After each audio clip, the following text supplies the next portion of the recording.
Hello, everyone, and welcome to Wiggins 77 True Crime and Mystery. Thank you for taking the time to join us. Everyone is welcome. Today at Wiggins 77, we are going to discuss the Delphi murder case and what was learned from the testimony to date. Just to recap, this is about 13-year-old Abigail Abby Williams, along with her friend 14-year-old Libby German, who were reported missing the early evening hours of February 13th, 2017. The following day, on February 14th, 2017, the girls' bodies were discovered in a wooded area. The girls had been brutally murdered. This is the official FBI flyer at the time of the investigation. Today, we will discuss the prosecution DNA expert's testimony. The DNA expert worked on the DNA evidence in the Delphi case and uh, created a report on March 7th, 2017. It included an analysis of the rape kits that were administered to both girls. And I apologize, this is very sensitive uh, topic here. These were young girls. So I'm going to try and be as careful as I can. The DNA expert said testified the kits were tested and no semen was detected on the external, but a substance was detected on the internal vaginal swabs on both girls. The amount was insufficient as the DNA expert testified she didn't do a confirmatory test because she testified that if she did that, would have consumed most of the sample. So this might not have been semen. It may have been just normal vaginal secretions. So again, you decide, but it could have been something innocent and not semen. The DNA expert testified no male DNA was present on vaginal cervical swabs. She did find male DNA in the genital swabs and fingernails, but said that was not necessarily an unusual result. This is where it gets a bit bizarre. It could have come from shared clothing and yielded very little DNA. So we'll discuss that later. I have an opinion on that. The DNA expert said she detected the presence. Now, this is something everybody seems to be missing. She detected the presence of male DNA on swabs from Libby's right and left breast. The amount was insufficient to develop a DNA profile. Then she testified there was no DNA evidence showing the girls were sexually assaulted. And again, we will discuss that later. I find that very, very peculiar. Okay, so then she went on to testify. The DNA expert said hair found in Abby Williams' hand appeared to be from one of Libby German's family members. Testing performed in October of 2024, just earlier this month, confirmed the hair was from Kelsey German Siebert, Libby's sister. That was one of the hairs. There was 3 other hairs that were present in Abby's hands. The DNA expert testified, discussed the cartridge found at the murder scene. She showed it to the jury. The state's firearm expert, Melissa Oberg, had said she turned the cartridge over for DNA and fingerprint analysis. The DNA expert said she attempted to collect skin cells from the cartridge. She said it was difficult to get DNA from cartridges because of their small size. The DNA found on the cartridge was insufficient for further analysis. She also told the jury that the State Police Crime Lab no longer tests cartridges because of the difficulty in capturing results. Other attempts to glean DNA from items recovered from the murder scene found most of the material came from one or both of the girls. Some hair found on Abby's shoes was not consistent with human hair. Now, this area was known for deer and a lot of wildlife like that. It was, I guess, a lot of people hunted in this area. So that would account for the hair that is not human but animal hair.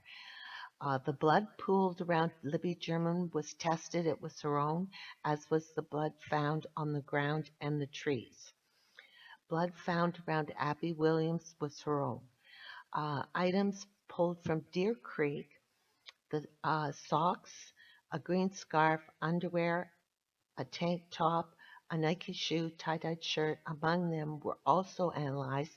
The DNA expert believes the creek affected the results, adding that water had the potential to remove or dilute DNA. One item included Abby's profile and a partial sample, although she couldn't make a determination on the partial sample. Some items didn't include enough DNA for analysis. Now that's from the items taken from the creek. The DNA expert said she found no male blood or semen. She was unable to develop a DNA profile for a potential suspect. Swabs taken from Libby's phone were inconclusive. Now, they also took, I guess there was a bit of a mix up at the crime scene or something occurred there because she testified that when the lab got a profile match, results were entered into CODIS. And in the end, the result matched a lab employee. So this brought up an issue of were the folks in the lab using proper protective equipment when they were handling the evidence. Never really did hear of a straight answer in regards to that. So analysis was performed at the ISP Lafayette Post on tree branches found on and near the girls' bodies. Several swabs were tested for skin cells, with some branches measuring about 7 feet long. 2 of the samples matched Libby. The state sent a set of hairs to the FBI. These were the hairs that were in Abby's hand. Identified three of the 4 hairs. The one hair belonged to Libby's sister, and there was 3 unknown hairs. And these were the ones that were sent to the FBI. And they identified 3 hairs not consistent with either girl. So these are unknown.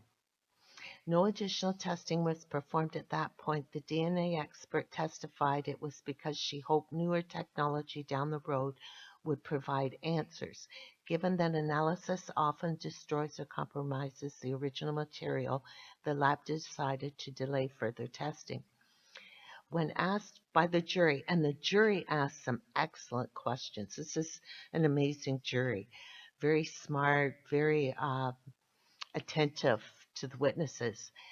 So when asked about any touch DNA on the branches, the DNA expert testified a casual touch doesn't always leave DNA behind. She also said wearing gloves would prevent such a transfer. She told the court she didn't find any Richard Allen DNA on any of the items she analyzed. She was unable to develop any male profile for any kind of suitable comparison. The DNA expert testified that they did not test any of the items for the presence of unknown female DNA. Now, that's important because what that tells you, and the reason they don't, and this is my opinion just from the answer she gave, is it all comes back to cost. Okay? It costs money for these DNA tests, and I assume they believe that a female wouldn't have committed this crime, so they only looked for unknown male DNA. And in my opinion, that is a mistake. You have this horrific crime. These poor young girls, have been brutally murdered. If I was the investigating officer, I would beg and borrow the money to have tests done that tested for unknown female DNA, because forget about Richard Allen for a minute and go back to the beginning. You have this horrific crime. You have no idea who's committed this crime. So why would you limit the potential of catching whoever did to just a man. Like who? And the examples I'm going to give is um, I don't know if many people are familiar with the Slenderman case. This was a case. This is another very sad case. These two young girls lured their friend, who was supposed to be all best friends, the three of them, and the two of them lured their friend to the park, and they viciously stabbed her like multiple times, like viciously stabbed her, and they left her and went home. Now, if the young girl hadn't have survived, which it was a miracle that she did, no one would ever know, even to this day, who had committed that crime. Because for some odd reason, police seem to be reluctant to realize that females commit these vicious crimes, children commit vicious crimes, and unfortunately, that's a fact of life. So it's very sad when the DNA expert testified that they never bothered to test for unknown female DNA. Now I'll stop rabbiting on. I apologize, but I just don't see why they limit their chances to find who killed these sweet young girls. There was no DNA found linking Richard Allen to the crime scene or the girls. There was no DNA found on the belonged to either Abby or Libby, like no blood, no DNA, nothing on any item that was taken from Richard Allen's house or or his vehicles. So they tested from inside his vehicle, because whoever committed the crime, obviously they would have been covered in blood. And so you would think, even if they washed off in the creek, which I'm sure that's what they did, there would still be trace blood that you just aren't going to get off in a cold water creek. So there should have been, if he was the one that committed the crime, you would find some trace blood somewhere that belonged to Abby or Libby, but there was absolutely nothing. The DNA expert said there was nothing. So the three hairs found in Abby's hand that did not match her or Libby, they were unable to obtain a DNA profile from the three hairs. So my question is, why did the police wait until October 2024 to have the female hair from Abby's hands tested? The one female hair found in Abby's hand, which was apparently wrapped around her pinky finger, was a match to Libby's sister. Now, looking at that finding from an objective point of view, I find that very odd. Now, hair is very light and blows or falls off easily. So I find this odd that a murder victim has one hair from Libby's sister along with three unknown human hairs in her hand at the time of her death. Like Abby had dirt in her hands but no blood for any hairs to stick to. The hair must have been in her hand close to her time of death for the hair to have remained in her hand, because her hands weren't exposed. They were up the sleeves of the sweatshirt. So if they found Libby's sister's hair in the clothing, I wouldn't find that unusual. Like, I would find that's absolutely normal. Of course, they were in the car with her sister. So of course, her sister's hair may get on the clothes. I just find it odd that if what was reported by the policeman, that the hair was wrapped around her pinky finger, if that is true, then I find that odd. That's all. And maybe it isn't true. I don't know. Because it doesn't seem like a lot of these witnesses are very familiar with the truth. And what I find, again, very peculiar in this statement by Stacy, the prosecution DNA expert, that was her name, that she found male DNA in genital swabs and fingernails, also in the swabs from Libby's right and left breast, but said that was not necessarily an unusual result. Like, I don't get this. She said it could come from shared clothing and yielded very little, like the sample yielded little DNA. But again, that's not the point. See, according to the coroner, Abby's fingernails were so short that they weren't certain they could obtain any clippings from her fingernails. So I understand how male DNA could be under the fingernails of any victim. What I find peculiar is the DNA expert finding male DNA in the genital swab, the swab from Libby's right and left breast, and the DNA expert doesn't find that unusual. I find that very peculiar. I don't know if it's me, but I find that very peculiar, and I hope someone challenges her on this. Um, like, I'm not trying, I don't want to be graphic here, but how is finding male DNA on the genital area of a young girl from her environment or shared clothes? Like, somewhere along the line, somebody's got to apply some logical thinking here. Like, I'll ask the obvious question: is they both put their own knickers on that day, like that morning or whenever the girls got dressed? I assume they were clean knickers, or were they from the day before? Like, I can't imagine anyone not putting clean knickers on every day, but like, I mean, you never know. People are different. So, what this DNA expert said makes no sense because for the male DNA to be present on the genital area at the time of death, like, it had to be recent. Like, what's very sad is over the years, with all these so called DNA experts and talking heads, the belief has become that DNA is invincible. And this is false. People have a false sense of the invincibility of DNA. I mean, that is why at the majority of crime scenes you find little, if any, DNA. Just like this one. Like, they didn't find very any DNA, not very much of it. And what little they did find, they couldn't derive a profile from. So that tells you right there that DNA is not invincible. So this is why I find this so bizarre. This DNA experts' thought process that this is from. Now we'll get to it. I just find it so bizarre that people actually believe this.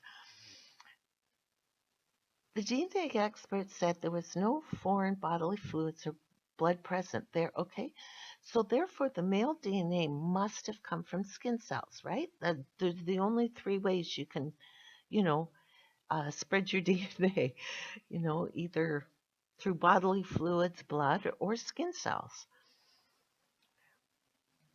So if it came from skin, that determines the male DNA didn't seep through the knickers or the jeans. That's impossible. Your skin cells don't go seeping through material, especially gene material, because it's woven very, very tight. Okay, so the only way this particular male DNA could be on the genitals is the genitals had to come in contact, direct contact, with the male. I mean, really think about this, as this is most likely the killer's DNA. And I'm very sad that at the time of autopsy, they didn't obtain more swabs of the genital area, increasing the chances of obtaining DNA. Like, I don't know if they don't take a lot of swabs because, for the same reason, they don't test for unknown female DNA in a case like this because of cost.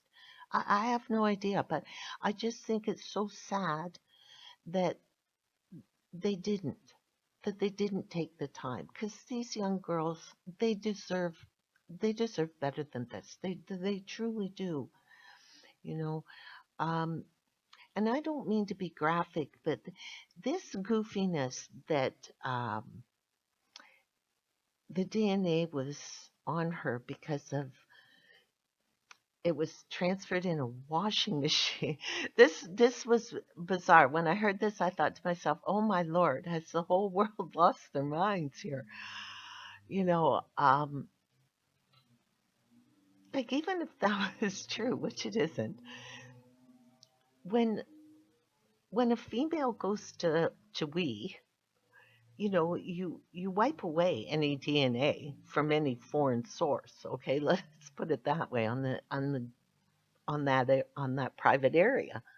I'm going to try and be as less graphic as I can, but I mean that's a reality.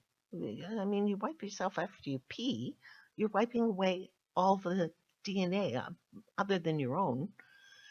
And I assume that the girls had a wee prior going to the park because I assume there's no washrooms in the park.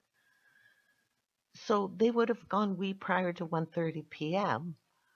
Therefore, unless they had a consensual encounter with a male after the last time they weed, the DNA has to be the killer's. Like if this is based on the male DNA was in the knickers and then transferred to the genital area, the question is, when was the last time the girls had an encounter with a male? And again, I'm not judgmental. Things have changed over the generations, and these young girls were not virgins. So, who knows? 2 days ago, maybe they were, canoodling with their fella. I have no idea. But in any event, if it was 2 days, DNA does degrade, and like I said, through washing and wiping and whatnot, I assume they shower. Uh, DNA disappears. The DNA expert testified that she tested the inside crotch area of Libby's jeans, and again, this is why I don't understand how the DNA expert can say that the unknown male DNA that was found on Libby's nude body came from her clothing, because the DNA expert testified that she tested the inside crotch area of Libby's jeans. No male DNA was detected. So if it was transference from the jeans to her private parts, there should have been some on the jeans, right? If you follow the logic of the expert. But there was none, because I don't believe the logic of the expert. Okay, that's my opinion. I don't believe her. I don't think that's possible, that you can wash clothes, and because some man's clothes are in the washing machine with your clothes, you're going to have his DNA on your clothes, and when you put them on, then his DNA transfers onto your body. Like, why do you bother washing your clothes then if they don't come clean? Like, this is nuts.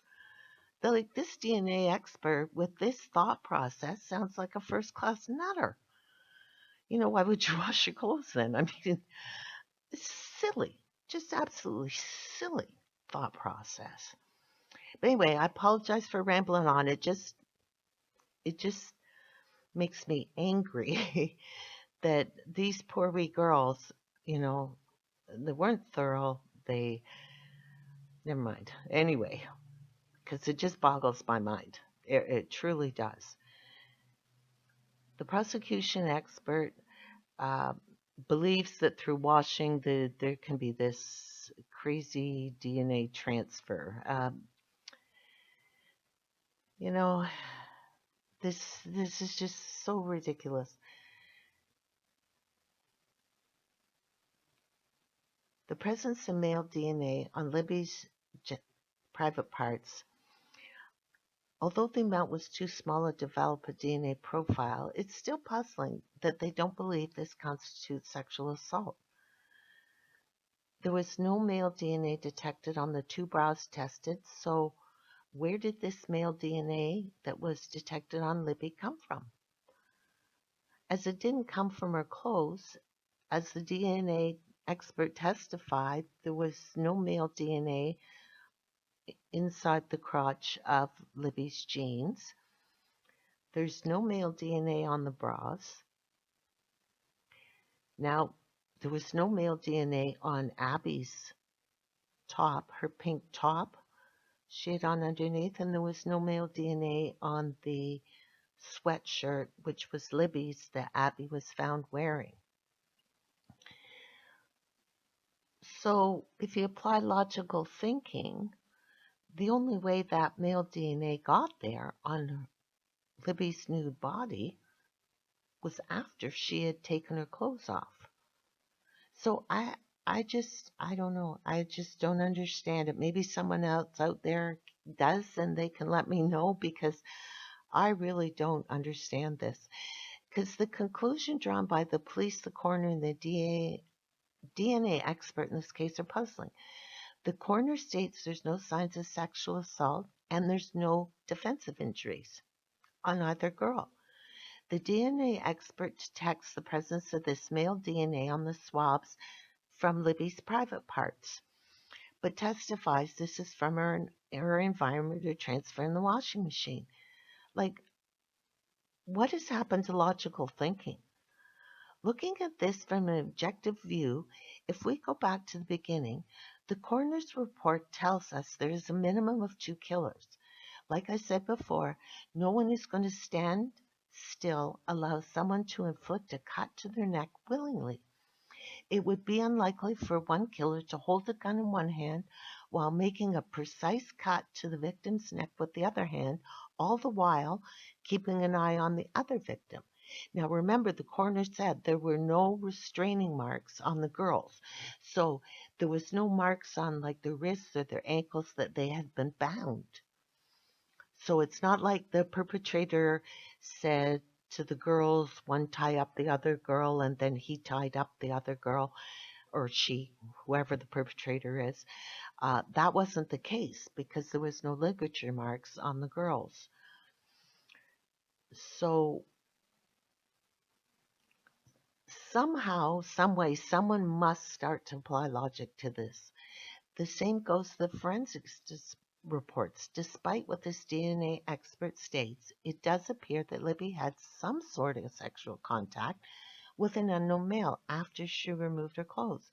As according to the DNA expert, there was no male DNA detected on any of the items of clothing, only on the swabs taken from Libby's body.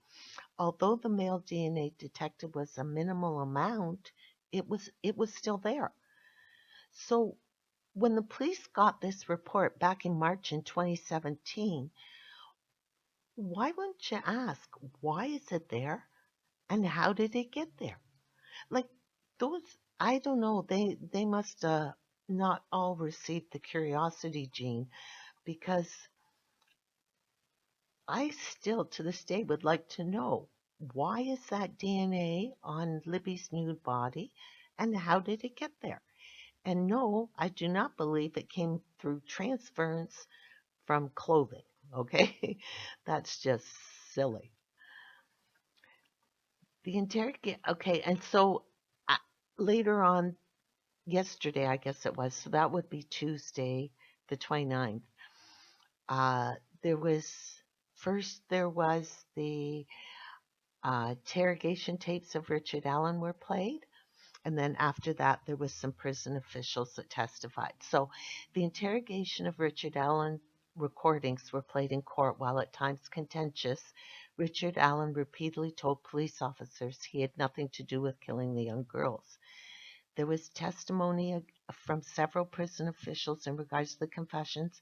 However, at the time of these confessions, Richard Allen was taking some very powerful prescription drugs, and one of those drugs is Haldol, which has side effects causing confusion and delusions, which would account for his peculiar behavior in prison. And I'm not going to get into what these prison guards said because it becomes very graphic and it's very, very sad to think that a human being is broken down that much that they're behaving in this manner. And I think some of that is from these powerful prescription drugs he was taking. So considering, and prior to prison, Richard Allen in the past had a history of suicidal thoughts and self-harm. So this chap, Richard Allen, he wasn't of the most um, sound mind within himself. Now, people that self-harm, they don't, it's very rare that they go around hurting others. Okay? Now, there's lots of smarter people than I out there that would have better statistics on that.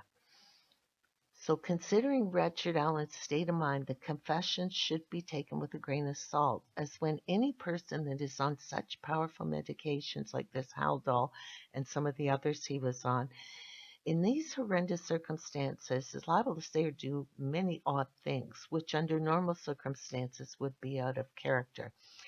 And in reality, that goes for almost any person, regardless of who you are. Like, you have to think you're taking these powerful drugs that alter your personality because they do, and you're in this horrendous situation that you find yourself, especially if you're innocent. My God, that I can't imagine being accused of a horrific crime like this and being put in prison. Like, oh, I just couldn't imagine it. So you need to take all those into consideration when you hear about these so-called confessions, because they were more utterances than confessions, you know. So anyway, I'll let you folks all decide. And I want to thank you so much for listening. I look forward to all your feedback. Please leave feedback in the comments section, or you're welcome to email me your feedback at ybentleyddavidson@outlook.com. And don't forget to hit the like and subscribe buttons. It's free. Until next time, always remember, every day is a gift.